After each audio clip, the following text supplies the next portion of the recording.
ท่านกำลังติดตามรับฟังสถานีวิทยุกระจายเสียงพระพุทธศาสนาแห่งชาติและสังคม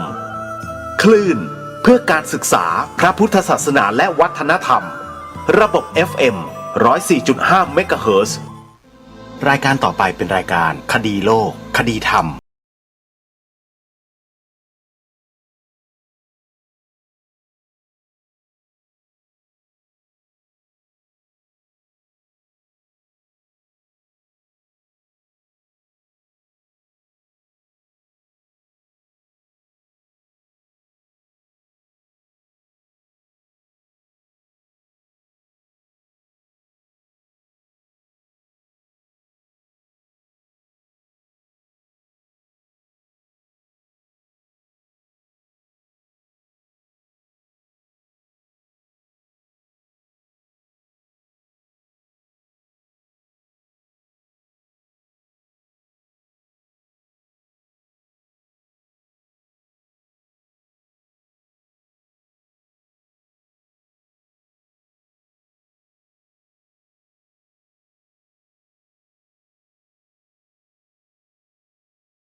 มีให้ท่านผู้ฟังติดตามรับฟังเป็นประจำทุกวันทางสถานีวิทยุพระพุทธศาสนาแห่งชาติคลื่นต่างๆท่านสามารถดาวน์โหลดแอปพลิเคชันที่ชื่อว่าวิทยุพุทธศาสนาทั่วไทยเพื่อติดตามรับฟังรายการนี้ได้ทุกวันและสามารถรับฟังได้วันละ6 เวลาตามที่ทางรายการได้เคยแจ้งประกาศไปในหลายๆครั้งแล้วขอเพียงว่าสาธุชนดาวน์โหลดแอปพลิเคชันนี้ไว้ในโทรศัพท์มือถือของท่านให้ได้แล้วท่านจะได้รับฟังธรรมะดีๆจากสถานีวิทยุพระพุทธศาสนาคลื่นต่างๆที่รวมกันอยู่ในแอปพลิเคชันนี้เกือบ50 สถานีในทั่วทุกภูมิภาคของประเทศไทยของเราท่านจะได้รับสาระประโยชน์จากแอปพลิเคชันนี้อย่างมากมายมหาศาลตลอด24 ชั่วโมงหนึ่งในนั้นก็มีรายการคดีโลกคดีธรรมอยู่ด้วยรายการนี้ปรารภเนื้อหาสาระที่เป็นปัจจุบันและพูดถึงอนาคตที่เราสามารถที่จะร่วมแรงร่วมใจกันผนึกกำลังกันให้สิ่งที่เราปรารถนาและต้องการในทางที่ดีมีคุณประโยชน์ต่อประเทศชาติต่อพระพุทธศาสนาต่อพระมหากษัตริย์ของเราร่วมกันได้เรามาทำเพื่อสถาบันสูงสุดของชาติบ้านเมืองด้วยกันญาติโยมทางรายการนั้นมีความตั้งใจมานานแล้วที่จะทำงานในลักษณะเช่นนี้จึงได้จัดตั้งสภาพุทธบริษัทภาคประชาสังคมจิตอาสาขึ้นมาแล้วก็ได้สร้างเว็บไซต์ขึ้นมาในโลกโซเชียลในปัจจุบันมีผู้คนคลิกเข้าไปดูเว็บไซต์นี้35 ล้าน6 แสนกว่าคนแล้วโยมฟังตัวเลขไม่ผิดเพราะมันขึ้นปรากฏเป็นหลักฐานอยู่ในเว็บไซต์โยมไม่ใช่ตัวเลขที่ทำเองนะโยมนะมันรันไปตามที่มีคนคลิกเข้ามาดูจริงๆ35 ล้าน6 แสนกว่าคนแล้วโยมถ้าโยมต้องการจะเข้าไปดูไปศึกษาเรียนรู้ไปดูอุดมการณ์ไปดูวัตถุประสงค์ไปดูความเป็นมาของการจัดตั้งองค์กรนี้ก็จะทราบข้อมูลมีวัตถุประสงค์ชัดเจนมีเป้าหมายชัดเจนและยังมีสาระเนื้อหาคลิปวิดีโออะไรต่างๆที่เป็นประโยชน์มากมายอยู่ในเว็บไซต์นี้ท่านผู้ฟังทั้งหลายทางรายการไม่เคยโฆษณาประชาสัมพันธ์เว็บไซต์นี้ในรายการของตนเองเลยน้อยมากๆขอบอกว่าน้อยมากเพราะต้องการจะดูซิว่าไม่ประชาสัมพันธ์เนี่ยจะมีผู้เข้าไปดูไหมปรากฏว่า35 ล้าน6 แสนกว่าคนแล้วโยมที่เข้าไปดูพอเข้าไปดูก็จะรู้อะไรต่อมีอะไรที่ไม่เคยรู้เยอะเลยที่เกิดขึ้นในบ้านในเมืองไทยของเราและเป็นเรื่องที่มีความล่อแหลมต่อความมั่นคงของประเทศชาติบ้านเมืองด้วยทางรายการไม่ได้ไปกล่าวโจมตีใครไม่ได้ตำหนิใครไม่ได้ใส่ร้ายป้ายสีใคร แต่นำความจริงมาเผยแพร่เพราะมันเป็นเหตุการณ์ที่เกิดขึ้นจริงในบ้านเมืองไทยของเราไม่ใช่เรื่องการเมืองโยมไม่ต้องห่วงอาตมภาพไม่ใช่เป็นคนบ้าการเมืองโยมแล้วก็จะไม่บ้าด้วยให้การเมืองมันบ้ากันไปอย่างนั้นแหละโยมเราอย่าไปบ้าตามเพราะการเมืองคือเรื่องอะไรหลายคนยังไม่ทราบว่าการเมืองคือเรื่องอะไรแต่บ้านเมืองไทยที่เราควรสนใจและใฝ่รู้นี่คือสิ่งที่เราจะต้องรู้ว่าบ้านเมืองไทยของเราเนี่ยคืออะไรคนไทยส่วนมากยังไม่รู้จักบ้านเมืองไทยของตัวเองกันสักเท่าไหร่เลยพอถามเข้าไปก็ตอบกันกึกกักกึกกักตอบกันผิดถูกถูกตอบกันแบบไม่เต็มใจตอบเยอะแยะคำถามสองคำถามที่ถามในรายการมาโดยตลอดอะแล้วก็ฝากให้พวกเราถามลูกหลานเราที่กลับมาจากโรงเรียนด้วยพวกเราได้ถามกันบ้างหรือยังพ่อแม่ผู้ปกครองญาติพี่น้องของข้าราชการที่กำลังทำหน้าที่อยู่ในระบบทุกวันนี้มีอยู่ทุกจังหวัดทั่วประเทศเคยถามเขาบ้างไหมข้าราชการไทยอะถามเขาซิว่าประเทศไทยเนี่ยมีศาสนาอะไรเป็นศาสนาประจำชาติลองดูสิว่าข้าราชการและเด็กนักเรียนเนี่ยที่อยู่ในระบบของสังคมเขาจะตอบกันยังไงประเทศไทยมีศาสนาอะไรเป็นศาสนาประจำชาติแล้วคุณไปวิเคราะห์คำตอบของพวกเขากันเองคุณจะรู้ถ้ายิ่งฟังรายการคดีโลกคดีธรรมมาโดยตลอดนี่ก็จะรู้ทันทีเลยคำตอบนั้นว่าคืออะไรหมายถึงอะไรทำไมมันถึงเป็นเช่นนั้นคำตอบคนที่ฟังรายการนี้มาโดยตลอดจะรู้เลยท่านไปถามดูเถอะเด็กๆที่กลับมาจากโรงเรียนน่ะตั้งแต่ชั้นอนุบาลมาจนกระทั่งอยู่นู่นน่ะมหาวิทยาลัยน่ะถามดูประเทศไทยมีศาสนาอะไรเป็นศาสนาประจำชาติสีขาวในธงชาติไทยหมายถึงศาสนาอะไรสองข้อถ้าต้องการตรวจสอบความเป็นประเทศไทยนะคุณตรวจสอบที่คำถามสองคำถามนี้คนที่ตอบเขาจะบอกคุณเองว่าประเทศไทยเป็นยังไงณขณะนี้เวลานี้ก็คือคำตอบของเขาเหล่านั้นนั่นแหละทางรายการจะไม่ไปตอบเองเพราะเชื่อว่าท่านผู้ฟังที่ฟังรายการนี้มาโดยตลอดคงทราบคำตอบดีอยู่แล้วแต่ต้องการให้ท่านน่ะ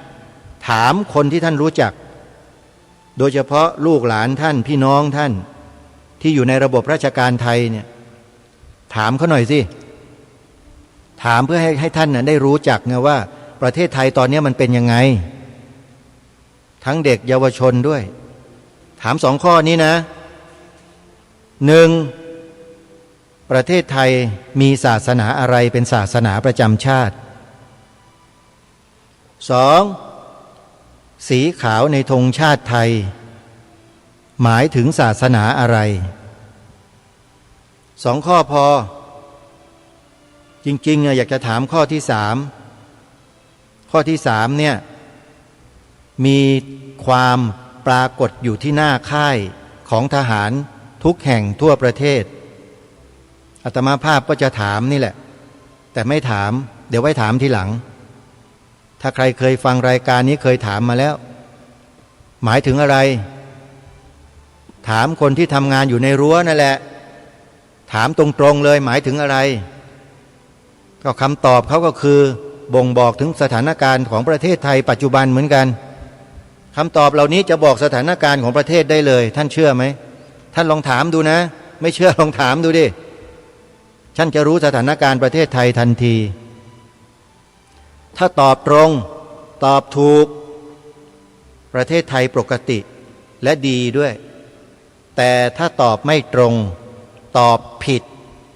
ตอบกึกกักไม่แน่นอนประเทศไทยมีปัญหาแล้วถ้ายิ่งตอบผิดด้วยประเทศไทย มีอาการหนักเลยแหละถ้าตอบผิดเนี่ยเพราะฉะนั้นคำถามนี้เป็นบทพิสูจน์ประเทศไทยได้เลยจริงๆไม่ฉะนั้นเขาจะมีไอ้นี่ทำไมล่ะไอ้ค่ายอะไรนะค่ายโพลเหรอฮะที่ทำโพลกันน่ะนั่นแหละก็ยิงคำถามไงถามเพื่อให้รู้ว่าประเทศไทยมันเป็นยังไงไงฮะ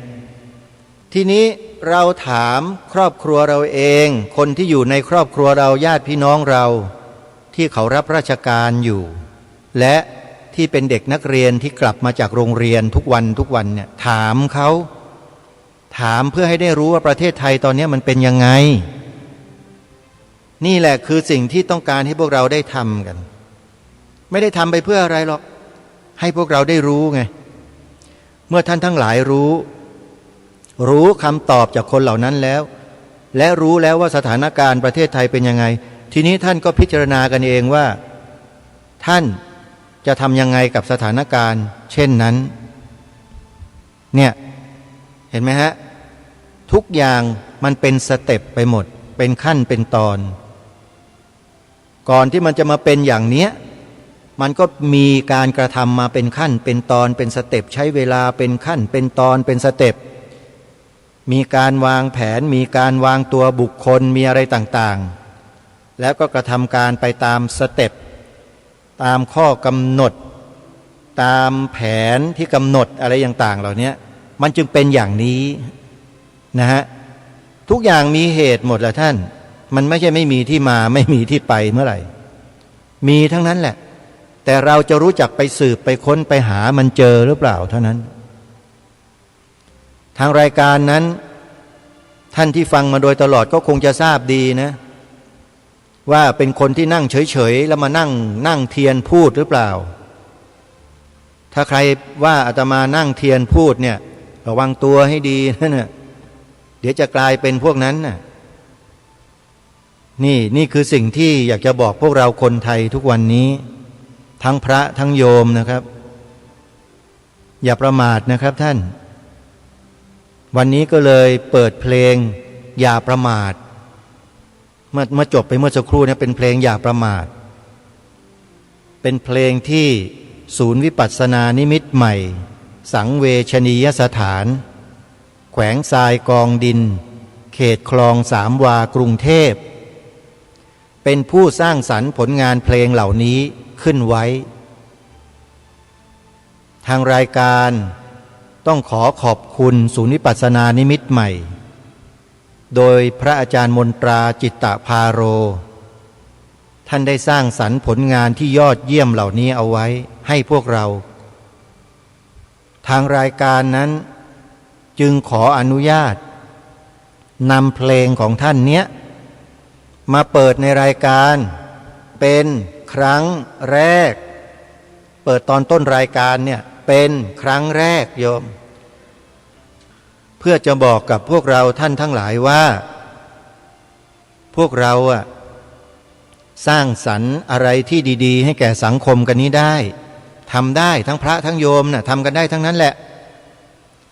แล้วก็สามารถที่จะช่วยกันเผยแพร่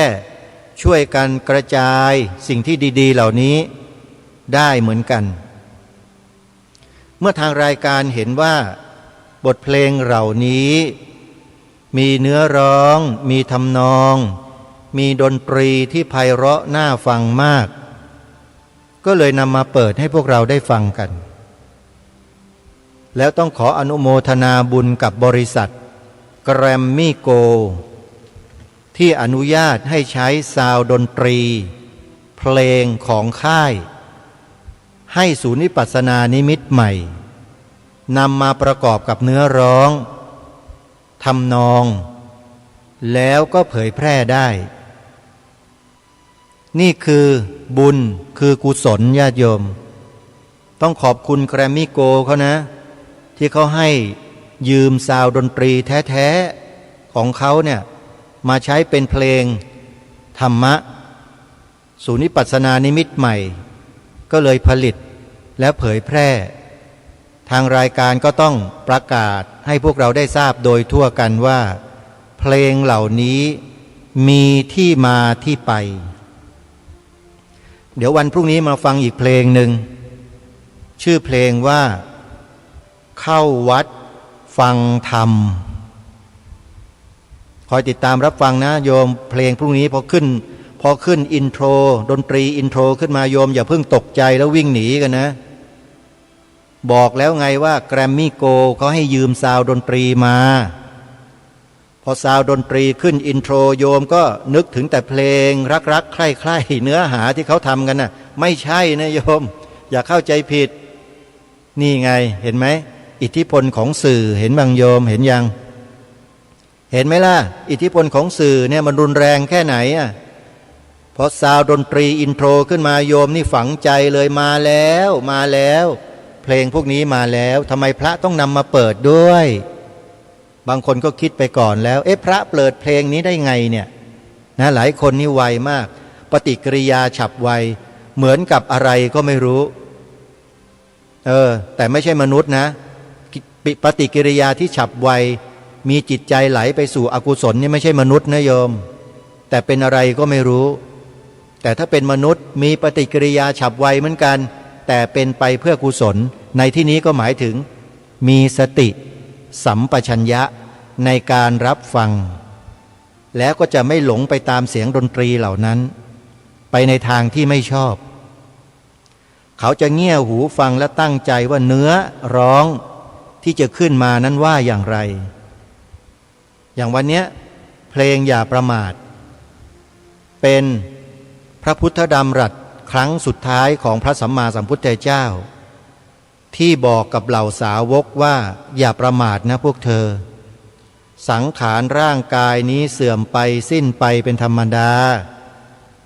จำได้ไหมปัจฉิมโอวาทของพระสัมมาสัมพุทธเจ้าเมื่อพระองค์จะใกล้เสด็จดับขันธปรินิพพานนะโยมเห็นไหมเขาสร้างสรรค์เนื้อหาขึ้นมาเพื่อที่จะมาผสมประสานกับดนตรีเนื้อร้องในปัจจุบันแล้วเพราะด้วยนะคนที่แต่งเพลงนี้คืออาจารย์ปรวีทับซ้ายปรวีทับซ้ายก็เป็นลูกศิษย์ของพระอาจารย์มนตราที่ศูนย์วิปัสสนานิมิตใหม่นั่นแหละประกอบกับนักร้องที่เสียงดีไปแข่งขันไปชิงรางวัลบนเวทีระดับประเทศแต่เนื่องด้วยว่าเป็นนักร้องโนเนมแต่เสียงนี่ดีสุดๆไม่ได้รับรางวัลอะไรตกรอบฉันไม่รู้จักเธอไม่ต้องมาไปพระอาจารย์มนตราก็เลยมาร้องเพลงที่นี่ลูกเขาก็มาร้องเพลงให้ครูยาชื่อนิกเนมรู้แต่นิกเนมอย่างเดียวโยมแต่มาไม่รู้ชื่อจริงเขาครูยาเป็นสุภาพสตรีเป็นครูสอนภาษาอังกฤษแต่ร้องเพลงได้ไพเราะชัดถ้อยชัดคำอันนี้พูดถึงบทเพลงหน่อยโยมไหนๆก็พูดแล้วโยมจะได้รู้จักจะได้เข้าใจกันพูดให้เข้าใจกันไปเลยแล้วจะได้ไม่ต้องมาสงสัยว่าพระเอาเพลงอะไรมาเปิดเพลงธรรมะโยมไม่ผิดเปิดได้และมีประโยชน์ด้วยสอนธรรมะด้วยบทเพลง1เพลงโยมเมื่อ2 วันที่แล้วก็นำเพลงคนแท้ที่ไม่ท้อมาเปิดวันต่อมาก็นำเพลงมีธรรมนำใจมาเปิดพอวันนี้ก็นำเพลงอย่าประมาทมาเปิดเดี๋ยววันพรุ่งนี้กับมะรืนมีอีก2 เพลงโยมเข้าวัดฟังธรรมแล้วก็มีอีกเพลงหนึ่งคือแรงธรรมฟังดนตรีแล้วอย่าเพิ่งหนีนะโยมอย่าเพิ่งปิดทิ้งนะแจ้งเตือนไว้ก่อนว่าซาวดนตรีนี้บริษัทแกรมมี่โกอนุญาตให้นำมาใช้ประกอบกับเนื้อร้องทำนองที่เป็นเพลงธรรมะพอโยมฟังแล้วก็จะติดอกติดใจก็แล้วกันแหละเชื่ออาตมาไหมติดอกติดใจติดหูร้องได้และเป็นประโยชน์อย่างกว้างขวางเลยเพราะเนื้อร้องนั้นสอนธรรมะในใจเราอันนี้เป็นการแจ้งบอกประกาศอนุโมทนาบุญกับ ผู้ที่มีส่วนเกี่ยวข้องกับบทเพลงเหล่านี้ให้ทุกท่านได้รับทราบในเบื้องต้นก็หมดไปเสียแล้ว25 นาทีญาติโยมทำไมมันไวจังเวลาเนี่ยพูดแค่แป๊บเดียว25 นาที26 นาทีแล้วโยมเวลาจะหมดอีกแล้วจริงๆแล้วตั้งใจจะนำบทธรรมบรรยายที่เหลือของท่านพระอาจารย์ปราโมทย์โชที่ค้างไว้มาเปิดให้ฟังแต่ดูแล้ววันนี้หน้าทางจะไม่ได้นำมาเปิดคงเปิดไม่หมดแน่เพราะยังเหลืออยู่อีกหลายนาทีทีเดียวเอาเป็นว่ายกยอดไปวันพรุ่งนี้นะโยมนะของท่านพระอาจารย์ปราโมทย์นะโยมวันนี้จะมาปรารภเรื่องราวต่างๆให้พวกเราได้สดับรับฟังกันมีเนื้อหาที่คิดว่าควรจะให้พวกเราได้รับรู้รับทราบร่วมกันด้วยถึงกิจกรรมบางสิ่งบางอย่างที่พี่น้องคนไทยของเรากำลังดำเนินไปอยู่แล้วก็จะกระจายขยายไปในภูมิภาคต่างๆของประเทศโดยลำดับและเป็นสิ่งที่เราจะต้องศึกษาเรียนรู้ไปด้วยกันด้วยเพราะมันเป็นเรื่องของประเทศชาติบ้านเมืองของเราสิ่งที่จะพูดต่อไปเนี้ยเป็นเรื่องของประเทศชาติบ้านเมืองของเราที่พวกเราคนไทยต้องรับรู้รับทราบถ้าเราบอกว่าไม่จำเป็นจะรู้ไปทำไมไม่เกี่ยวพูดแบบนี้กำลังจะปฏิเสธความเป็นคนไทยนั่นน่ะใครพูดและคิดแบบนี้ระวังตัวไว้ด้วยนะกำลังจะปฏิเสธความเป็นคนไทยนะเพราะฉะนั้นเดี๋ยวสักครู่หนึ่งมาติดตามรับฟังกันเบื้องต้นนี้ขอนำข่าวประชาสัมพันธ์มาให้สาธุชนทั้งหลายได้รับรู้รับทราบกันนิดนึงนะก่อนที่จะไปรับฟังเรื่องราวดังกล่าววันที่1 มิถุนายนนี้มีงานสถานีวิทยุในส่วนกลางกรุงเทพมหานครจัดขึ้นชื่องานว่า1 ปี1 ครั้ง1 พลังเพื่อสร้างสรรค์สังคมให้อุดมด้วยปัญญาในงานนั้นจะมีการแสดงพระธรรมเทศนาในช่วงเช้า 9 นาฬิกามีเสวนาในช่วงบ่ายเวลา 13:30 นาทีและมีกิจกรรมสันทนาการหลายต่อหลายอย่างโดยเฉพาะเรื่องของการตรวจสุขภาพจากทีมงานนายโรงคลินิกการแพทย์แผนไทยใครสนใจกิจกรรมนี้โทรศัพท์สอบถามที่หมายเลข02-434-9119หรือ063-656-2256ที่จังหวัดเชียงใหม่มีงานประจำปีที่อำเภอแม่แตงจังหวัดเชียงใหม่เป็นงานบุญประจำปีกราบนมัสการหลวงพ่อใหญ่ชัยมงคลวัดหนองกายพร้อมพิธีสมโภชยกช่อฟ้าแห่ผ้าภูษาสบายทิพย์เททองหล่อพระปิดทองพระประดับพระเนตรพระพุทธเมตตาในวันพฤหัสบดีที่5 มิถุนายนณวัดหนองกายตำบลสันป่ายางอำเภอแม่แตงจังหวัดเชียงใหม่ใครจะร่วมทำบุญใครจะร่วมงานสอบถามรายละเอียดที่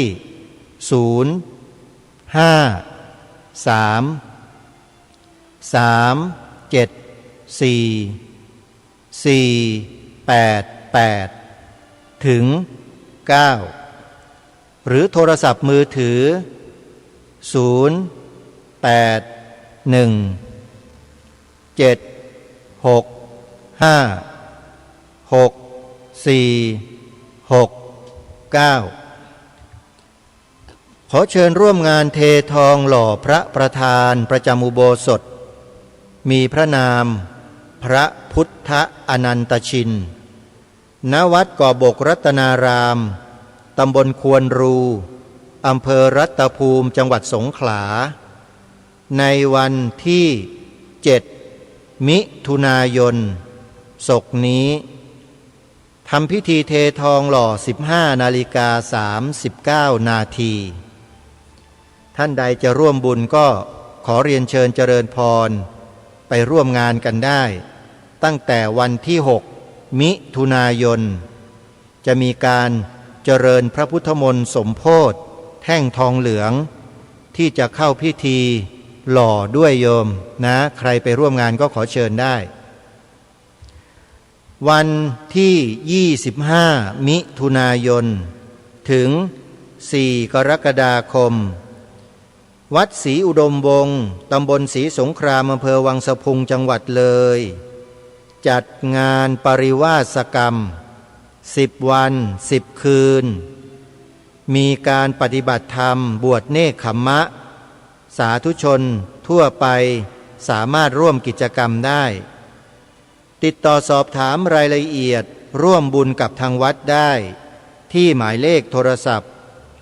089-840-4968ในเดือนกรกฎาคม5 กรกฎาคมและ6 กรกฎาคมมีงานบุญใหญ่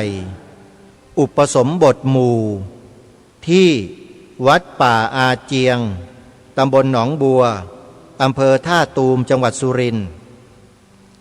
งานอุปสมบทหมู่ครั้งนี้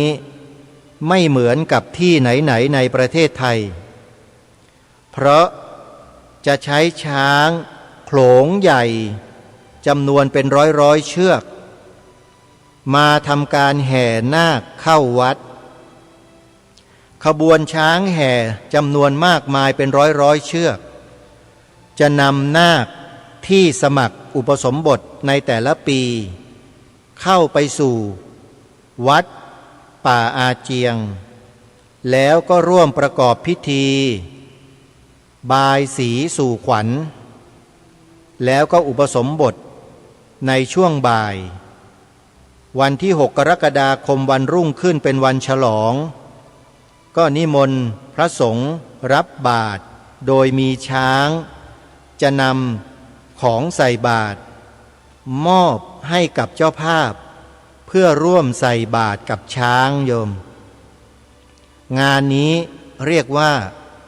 งานช้างของจริงใครไม่เคยเห็นขบวนช้างแห่นาคที่ยิ่งใหญ่ที่สุดในโลกไปดูได้ที่วัดป่าอาเจียงตำบลหนองบัวอำเภอท่าตูมจังหวัดสุรินทร์อยู่ในหมู่บ้านช้างนั่นแหละโยมบ้านหนองบัวก็อยู่ที่ใกล้ๆตำบลกระโพหมู่บ้านช้างนั่นแหละนะใครเคยไปเที่ยวหมู่บ้านช้างที่อำเภอท่าตูมสุรินทร์โยมก็ไปวัดป่าอาเจียงถูกเพราะอยู่ในละแวกนั้นเลยไปนะโยมนะใครที่จะโทรศัพท์สอบถามรายละเอียดหรือจะสมัครเป็นนาคอุปสมบทติดต่อไปที่หมายเลขนี้064-228-2422สมัครอุปสมบทฟรีไม่มีค่าใช้จ่ายใดๆทั้งสิ้นและญาติโยมที่จะรับเป็นเจ้าภาพอุปสมบทพระภิกษุในครั้งนี้โยมสามารถรับเป็นเจ้าภาพได้เลยสอบถามไปที่เจ้าวาดหมายเลขโทรศัพท์ดังกล่าว064-228-2422ขอเชิญนะโยมนะในวันที่5 มิถุนายนย้อนกลับไปนะไม่ใช่งานอะไรหรอกโยมบอกข่าวดีให้พี่น้องชาวพุทธเราได้รับทราบ วันที่5 มิถุนายนนี้จะมีพระเถระผู้ใหญ่ของเรารูปหนึ่งเดินทางกลับมาจากต่างประเทศแล้วจะกลับสู่เมืองไทยอย่างถาวรพระเถระรูปนี้เป็นพระเถระที่มีบทบาทและมีความสำคัญต่อคณะสงฆ์ไทยของเราท่านได้เดินทางไปจำพรรษาอยู่ในต่างประเทศเป็นเวลานับแรมปีโยมบัดนี้ถึงเวลาที่ท่านจะเดินทางกลับเมืองไทยแล้วถ้าใครต้องการจะไปรับไปต้อนรับถวายการต้อนรับท่านนะโยมนะไปได้ที่สนามบินสุวรรณภูมิก็ได้เที่ยวบินท่านจะเดินทางมาถึงเวลา6:25 นาทีอันนี้เป็นเที่ยวบินของท่านนะมาถึงเวลานั้นนะแล้วก็จะเดินทางมาณวัดที่ท่านจำพรรษาอยู่มาโดยตลอดนะนั่นก็คือวัดสัมพันธวงศารามเขตป้อมปราบศัตรูพ่ายกรุงเทพมหานครถ้าพูดถึงวัดสัมพันธวงศ์เมื่อไรในวงการของคณะสงฆ์เราเป็นที่ทราบกันเป็นอย่างดีว่าพระเถระรูปดังกล่าวนี้คือรูปใด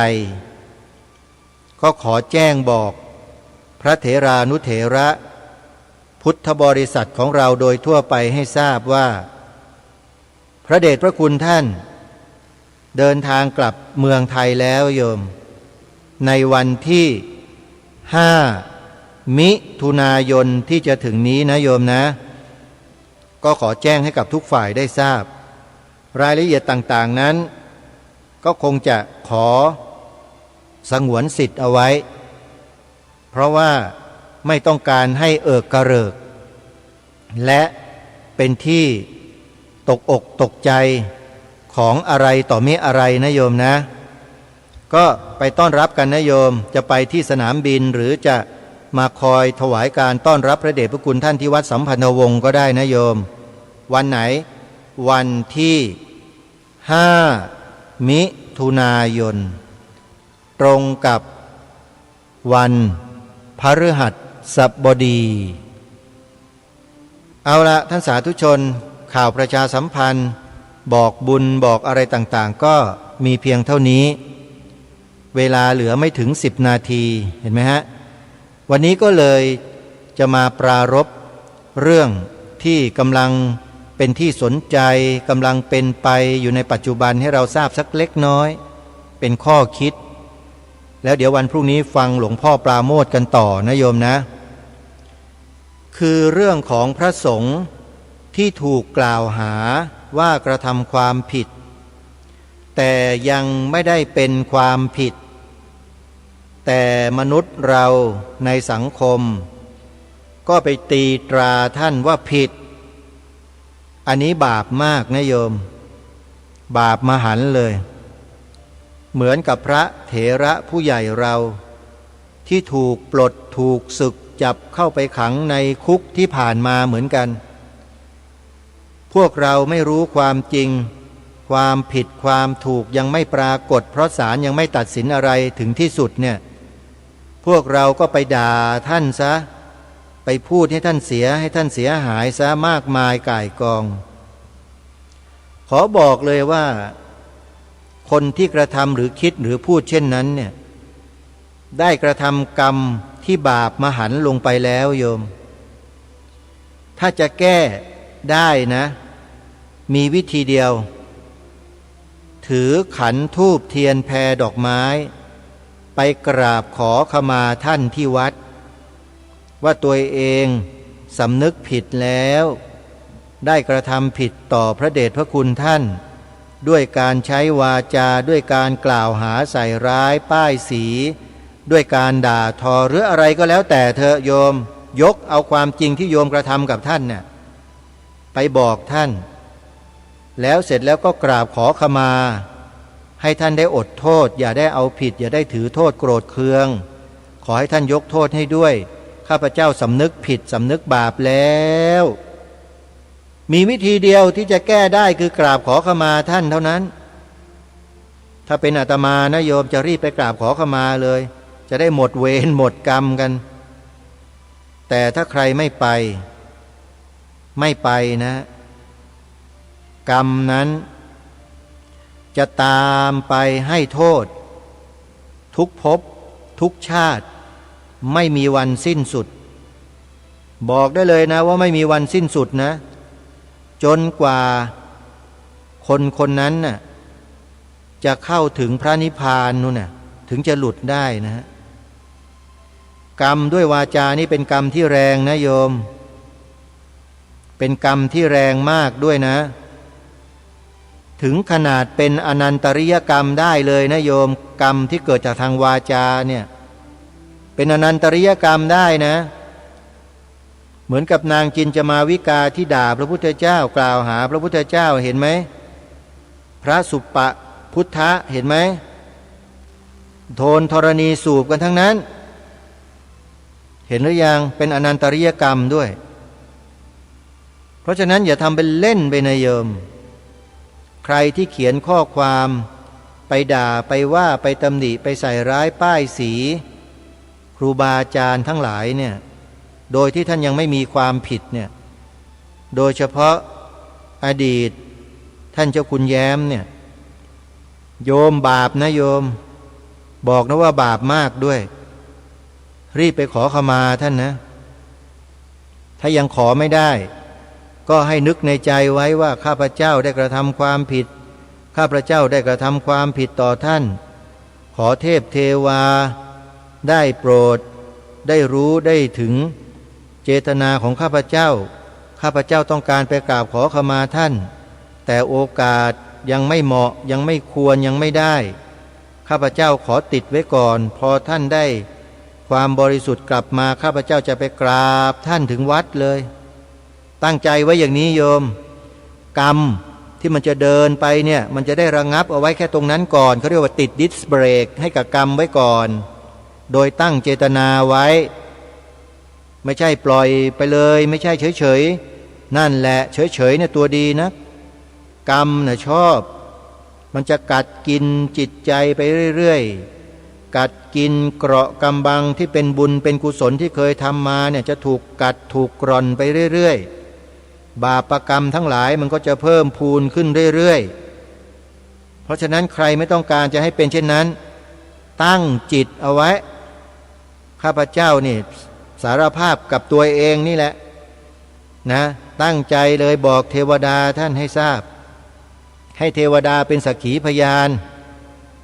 นะว่าข้าพเจ้ามีเจตนาที่ตั้งไว้อย่างนี้นะจะกราบขอขมาท่าน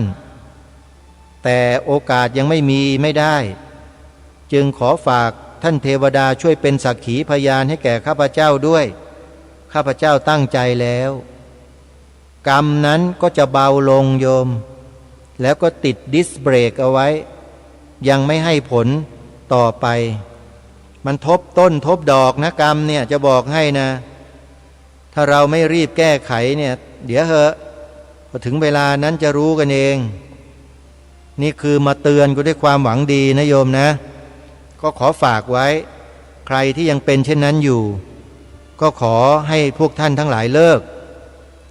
นะโยมเลิกว่าเลิกด่าเลิกตำหนิเลิกนินทาเถอะพระเจ้าพระสงฆ์เนี่ยมันบาปและมันเป็นบาปที่ติดไปนานด้วยเกิดทุกภพทุกชาติก็จะไม่มีความเจริญรุ่งเรืองอะไรเลยก็ยังคงทุกข์ยากลำบากเพราะคำกล่าวของตัวเองนี่แหละอันตรายนะโยมอย่าทำนะถ้าเป็นไปได้ก็หลีกเลี่ยงพวกแมลงวันอย่าไปเสพอย่าไปดูดอย่าไปดูอย่าไปดึงมันเข้ามาในใจเลิกเลยหนีอย่าไปคบหาสมาคมกับพวกแมลงวัน การที่เราไปคบหาสมาคมด้วยการเสพการดูการฟังนั่นแหละเขาเรียกว่าเสพคบหาถ้ายังเสพยังคบหาอยู่บาปนี้มันก็แล่นไปอยู่นั่นแหละโยมมันจะมากขึ้นมากขึ้นไปเรื่อยๆทางที่ดีถอนตัวออกอย่าไปเสพอย่าไปดูอย่าไปฟังนี่มาดาวน์โหลดแอปพลิเคชันวิทยุพุทธศาสนาทั่วไทยไปฟังโยมจากร้ายก็จะกลายเป็นดีเองเชื่อหลวงพ่อเจ้าประคุณสมเด็จพระพุทธจารย์อาสภามหาเถระสิท่านสอนเราไว้ด้วยบทโครงสี่สุภาพท่านเขียนไว้แต่งไว้ยังไงท่านบอกว่าความร้ายในโลกล้วนเหลือหลายรุมรอบรบใจกายเกลื่อนแท้สิ่งอื่นจักหักหายหาห่อนมีรือเว้นแต่ความดีแก้กลับร้ายกลายดีเว้นแต่ความดีแก้กลับร้ายกลายดีหมายความว่าไงความร้ายความเลวความชั่วทั้งหลายทั้งปวงที่มันอยู่ในใจเราเนี่ยแก้ได้ด้วยการทำพูดคิดแต่เรื่องที่ดี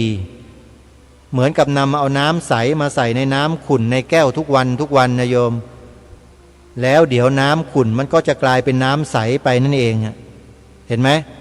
วิธีแก้ง่ายๆเลยเนี่ยหลวงพ่อเจ้าประคุณสมเด็จพระพุทธจารย์อาสภามหาเถระให้เคล็ดลับเอาไว้ผ่านโครงสี่สุภาพดังกล่าวเห็นไหมถ้าเรารู้จักนำมาใช้มันเป็นประโยชน์ทั้งนั้นเลยโยมนะเวลาก็จะหมดแล้วบ่นยังไม่ทันเท่าไรเลยหมดอีกแล้วนาฬิกาเนี่ยแม้เดินเร็วเหลือเกินนะโยมแม่จันทิพย์โยมแม่ฟองจันเนาะโยมแม่สีนวลแล้วก็โยมแม่ทั้งหลายเนาะโยมเนาะเวลาเร็วเหลือเกินไม่เป็นไรใครฟังไม่จุใจไปฟังเอาเวลาช่วงต่อไปแล้วกันโยมนะหลังจากนี้10 โมง11 โมง13 นาฬิกา17 นาฬิกา5 โมงเย็นหรือตี 1ก็ยังฟังกันได้อีกใครฟังได้ไม่ทันก็ไปฟังเอาช่วงเวลาดังกล่าวแล้วกันเอาละวันนี้ต้องคงจะสมมุติยุติรายการไว้แต่เพียงเท่านี้ก่อนท่านสาธุชนทุกท่านหมดเวลาพบกับรายการได้ใหม่ในวันต่อไปขอความสุขความสวัสดีในธรรมแห่งองค์สมเด็จพระบรมศาสดาสัมมาสัมพุทธเจ้าจงปรากฏเกิดมีขึ้นในจิตใจของท่านผู้ฟังทุกท่าน